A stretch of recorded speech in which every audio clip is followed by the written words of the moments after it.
Democracy That Delivers is brought to you by the Center for International Private Enterprise.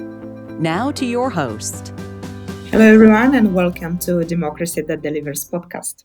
I'm Elena Ratoi. I'm a program officer at CIPE, and today with me is Arijeta Pajaziti Qerimi, co-founder and the executive director of the Association of Women in the Energy Sector in Kosovo, or AWESK. Together, we are going to explore the roles played by women in non-traditional professions, specifically in energy sector. In January 2023, AWESK was selected by CIPE to participate in its new project entitled Strengthening the Entrepreneurial Ecosystem by Networking Regional Women's Chambers of Commerce and Business Associations, or how we call it shortly, WICHAMS. Funded by the U.S. Department of State's Office of Global Women's Issues, WICHAMS partners with women business associations and chambers of commerce from Europe, Central Asia, and Africa to support them to lead and advocate for locally designed actions aimed to promote women's economic empowerment, gender responsive institutions, and to address the needs of their members. Arieta, good morning and welcome. Thank you for accepting to join the podcast. Good morning. Thank you for inviting me. I'm glad to be part of this podcast. Thank you. For the beginning, I want to ask you to tell us about your journey in the energy sector and what motivated you to found the Association of Women in the Energy Sector. Yes, it's been a long time ago when I decided to study Electrotechnical University here in Prishtina, Kosovo. And from that time, I knew that my next profession in the future will be related to the energy sector in Kosovo. And after many years of being part of the sector, working actively, it came an idea of how can we treat women's position in the energy sector. Since the energy sector is known everywhere globally as a masculine, as a profession dedicated for men to work on it. So we just wanted to think of opportunities and challenges the woman can face in the energy sector. We were a group from all institutions of energy sector in Kosovo that being supported by the USAID in Kosovo, one program of the USAID that time was Repower Kosovo. They gathered us for the first time in the round table to discuss about these issues. So there was some workshops being organized, and it came an idea that women can think of establishing an association that will in continuous work and advocate about their position in the energy sector. Mm-hmm, mm-hmm. You were mentioning the challenges and the issues faced by women in this non-traditional profession for women. Can you please list some challenges women do face in this sector, which is mostly masculinized? Yes, starting from the very low percentage of them working in the energy sector, but for many years we are doing a lot to increase this percentage, and even being part of the roundtables drafting the long-term energy strategy for Kosovo. We have achieved that from the position that with less than 10% that was some years ago. For the moment, we have around 15% women working in the energy sector. And in the long-term energy strategy, the targeted percentage is at least 25% up to 2031. But this time, same as in all countries in the region, the Kosovo is doing the energy transition toward the renewable energy, and this have been found as a very good opportunity for women, not only for electrical engineering or the similar professions, but even with the science, for example, STEM subjects can join and work in energy sector.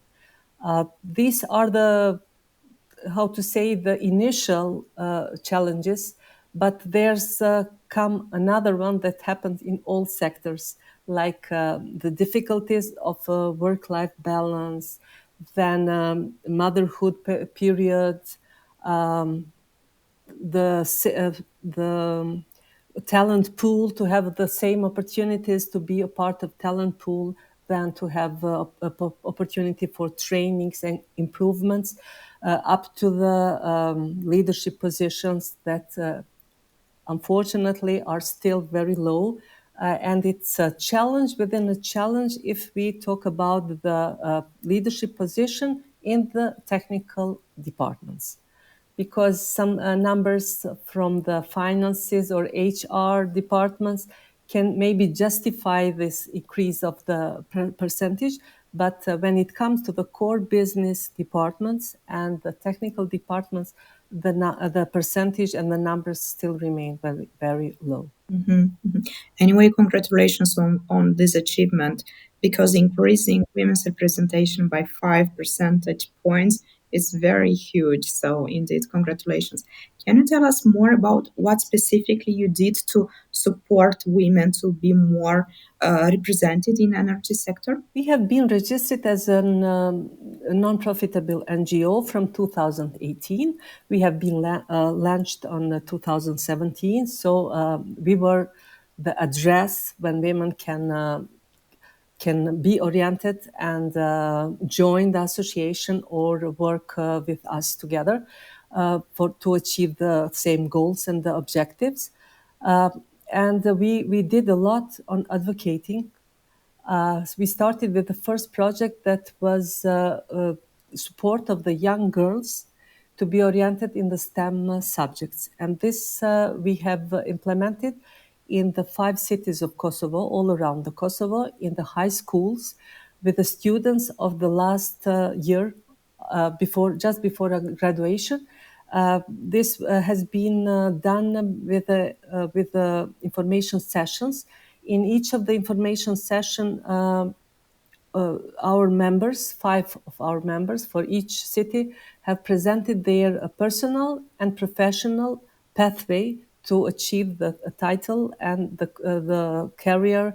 And we have presented the institutions of the energy sector. So they had possibility to meet in person some role models that show to them that even in energy sector, the woman can survive, can have a healthy family, can balance work and life, can make a work and life balance, and overcome all challenges that we can deal with. Yes, indeed, it's a great call. And also, I know that your association provides mentorship and peer learning opportunities for your members, but also for other women in energy sector.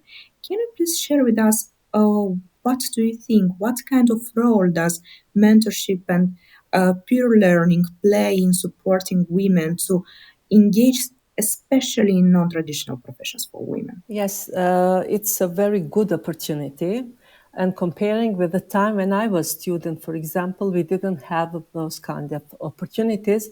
We only had some professors or some role models that we can think that we will follow their professional way. But if you have a chance to meet, to be close to them, to discuss about them for all question marks that you have in your head about some professional questions, about some career orientation doubts that you have, or about some decision that the woman or girl have to make in life, and maybe they can find something in common with your career pathway, so they can use it. And if you give an advice to them, you support them, this have a very big influence, and they can be more sustainable on their requests. Yeah, indeed. You also were mentioning the transitioning energy or transition to renewable energy. How do you see the role of women in this transition of energy sector? For the moment in Kosovo, this energy sector is is the issue of the Ministry of Economy. And the Ministry of Economy is being managed by a very successful woman minister that is in the first line for energy transition as well. And she is very open to all the requests, to all the initiatives, to follow the best practices of the developed countries. And like everywhere, even in our country, the woman should and they can have a big opportunity working in energy sector. We have a solar panel generation units, and the installation of them, then the maintenance, even the projection and the supervising of the processes can be done by a girl or a woman because they are very sophisticated. They are all automated systems that are can be configured by the computers. Don't need so much muscles like people thought in the past, and maybe some even we are doing a lot for advocating for women in energy sector. We are aware of some sectors that the woman cannot be so successful like in another one.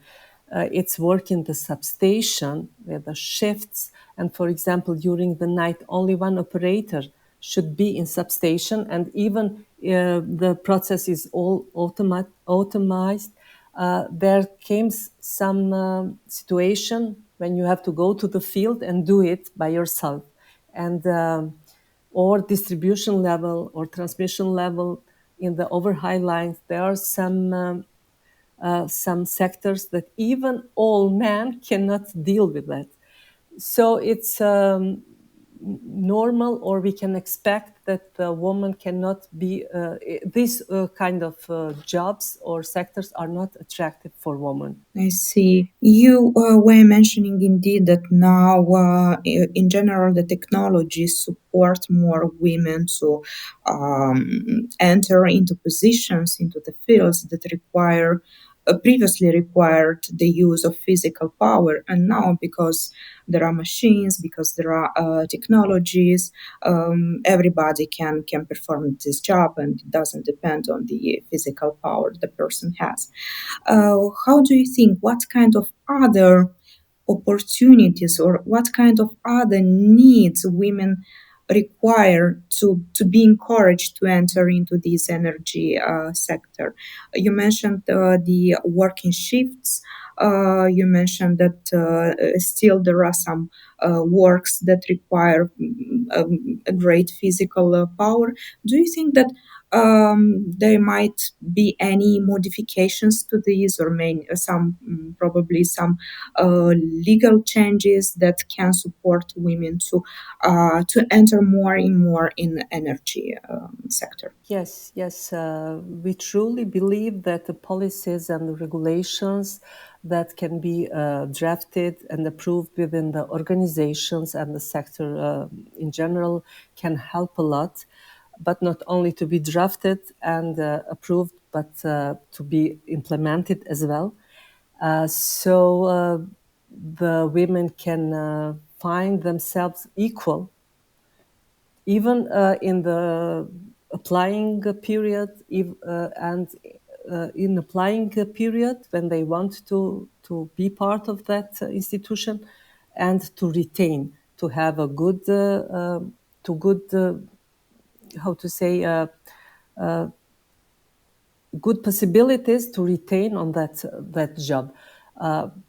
Even if the young woman can join the sector and she's planning to establish her family and everything, maybe in the future, if we think of flexible working hours, if we think of the daily care for their children within the organization, can be a big help to those that think of working and contributing in the energy sector. There are a lot of days that the workers in the energy sector can spend in the site, in the field, and in after the working hours. But comparing with hospitals, where a big number of women are working on shifts, it is not impossible. It cannot be impossible for women, even in energy sector, to contribute after the working hours. Normally, there should be some other condition filled, like transportation, safe transportation, and things like that. That matters a lot. That matters a lot in these cases. But the contribution can be the same, not being based on the gender, since we have the same pathway to achieve our professional title. We have the same exams, we have the same university, we go the same way to achieve it. What we did as an association 2 years ago was we did the publication on gender diversity in the energy sector of Kosovo, just to find these challenges, opportunities, to make the bridging about the academia and the industry. And we found a very interesting figures that the women are studying a lot STEM subjects, but it's always that leaking pipeline that when they think or try to find jobs and to feel equal on contributing on those jobs, there's a big challenge for them. They cannot even enter the sector, or they cannot even find what they thought they can find there. Since the pay gap in Kosovo is not present based on the gender, but it's based on the workplace. And it's a kind of, you are not equal because you cannot have a workplace that can be paid better. So things like that maybe looks like everyday challenges, but at the end, they become a very, very important thing to be treated in the future. Indeed, indeed. You were mentioning the work-life balance and childcare facilities. Is your association involved in advocacy work on any of these issues? We are lucky in Kosovo that we have a lot of international programs investing on these things. And from one to another, they are all collaborating. We are all working closely with them. They are investing a lot in this direction, millions and millions of dollars. And I know that they already have our trust. They have built our trust, and they are continuing to invest on these issues. Since Kosovo, as an ex-socialist country, had a tradition on some professions, including engineering and works on the energy sector, even the percentages were not so high. But this is not happened only in our country, but everywhere in the world. So these initiatives about the child care facilities are always being implemented, or the funds are being given by the international programs. For the moment, there's a Millennium Challenge Corporation program that has a program called JETA for inclusion and gender equality in the energy sector. And we are working closely with them in the focus groups to identify trainings that can be very helpful for women to enter the energy sector. Last years, we have identified that there's another problem. There are a lot of women that had already have the profession on energy sector, but they couldn't find the jobs. So in one way, they have to be prepared to come back and to follow what happened in the energy sector. Some of them is still working on the high schools like professors, but not having a possibility to work on industry. And we are always identifying this kind of challenges, and these are taken in consideration when they are building their what they are going to invest and what they are going to do in Kosovo. So with all this help that we have these last years, I'm sure that we can, for the very short period, even if we achieve the 25% or more of women being employed in the energy sector, we can be a good example for regional and other countries.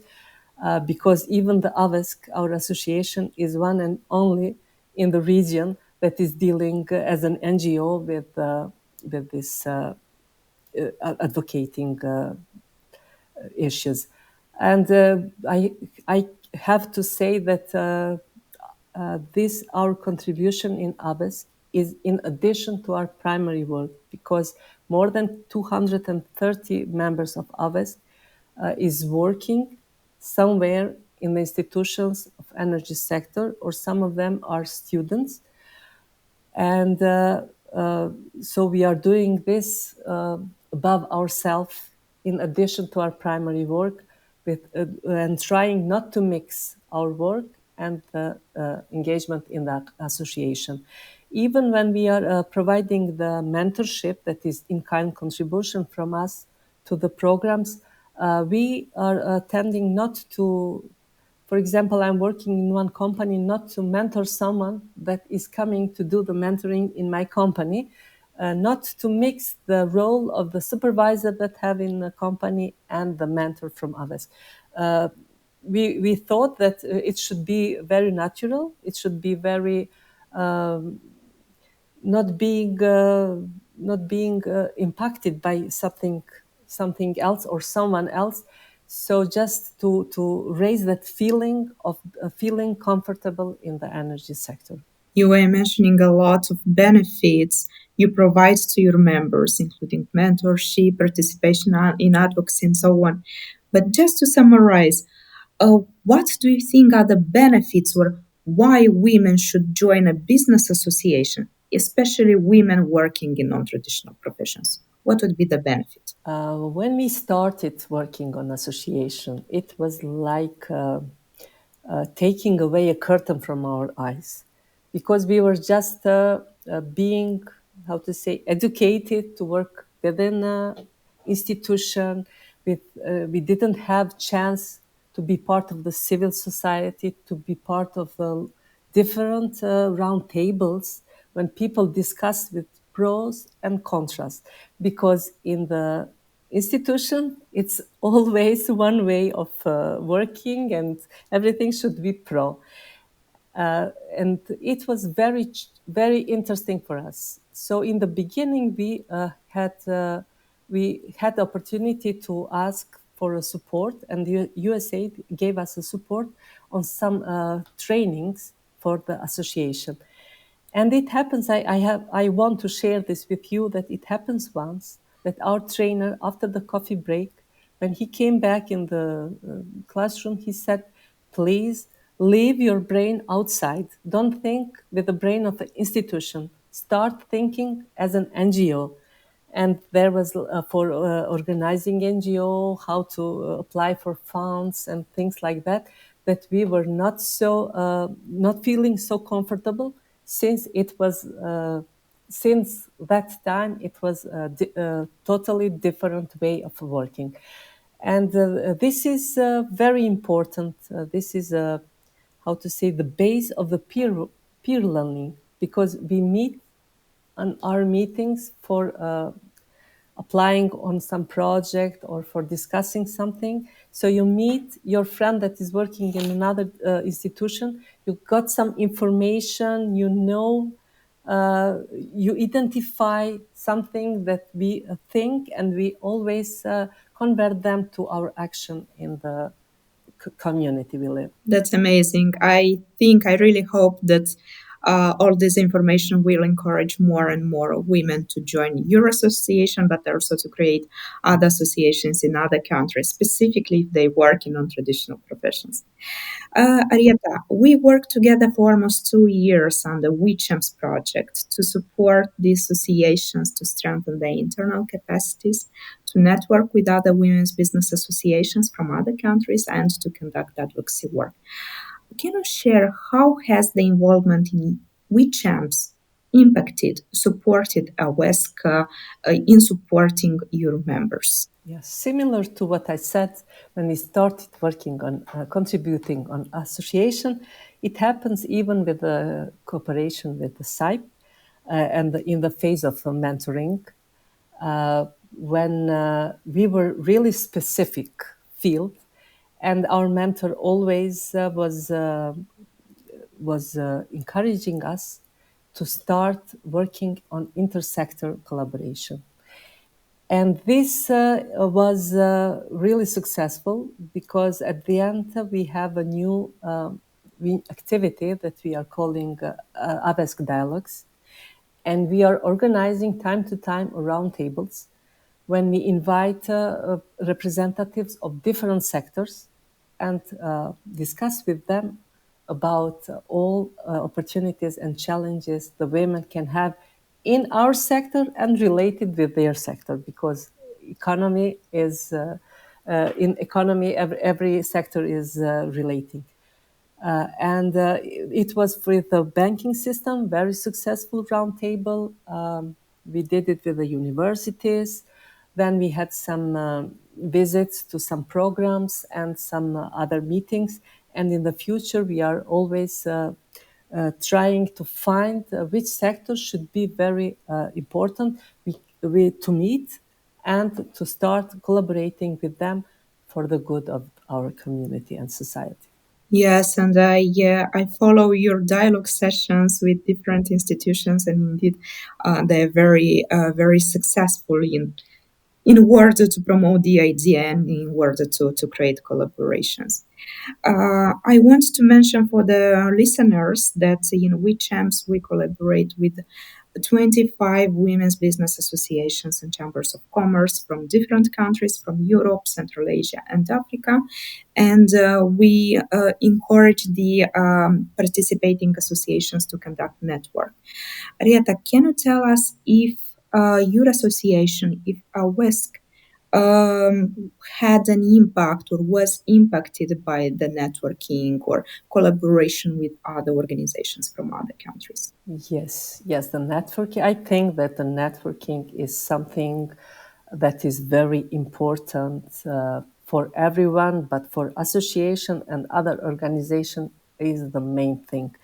You have a possibility to exchange informations, you have possibility to meet different people, to came to a common ideas with them, or to see a best practice that you can convert and implement in your country, things like that. And always with CIPE, it is a very wonderful experience. On the workshops we are attending, we expand our network. We have possibility to meet a lot of other organizations worldwide, as you mentioned, and to build a new connection that even when there is no CIPE in the correspondence, we are continuing our collaboration and our friendship that we are building there. I'm glad to know about this. Looking ahead, what is your vision for AWESK, and what do you think is the broader role of women in energy sector over the next years? I think that it's very important to build something that all others can follow. If you need to make followers, you will need to know the goal, because it's easy to just invite people to follow you, but if you don't have a clear goal, there will not be successful at the end. With my age, for example, I personally plan in the future to have someone that will have the same enthusiasm or the bigger one and continue with AWESK, with association, with to follow all the changes that are being done in the energy sector, because we always have to be in with the things that are happening, energy strategy, then energy efficiency, energy saving, energy poverty, and the care for environment. That is one of the most important things and is the reason why the world started the energy transition. Thank you so much for such a inspiring call for action. I wish you a lot of good luck in all your activities and in all the work you are doing. Thank you so much for participating today and for sharing your experience and expertise in the field of women in energy sector. And I'm very glad that today we had the opportunity to discuss this issue. And for our listeners, I invite you to follow us, to follow CIPE on social media, and to listen to the podcast series Democracy That Delivers. Thank you. It was an honor for me to be here. Listen and subscribe to CIPE's Democracy That Delivers wherever you get your podcasts.